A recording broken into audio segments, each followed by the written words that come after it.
अचानक एक लंबा पतला साया उस दरख्त के पीछे से गुजर गया।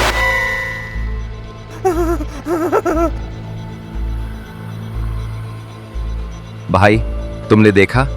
कोई था वहां।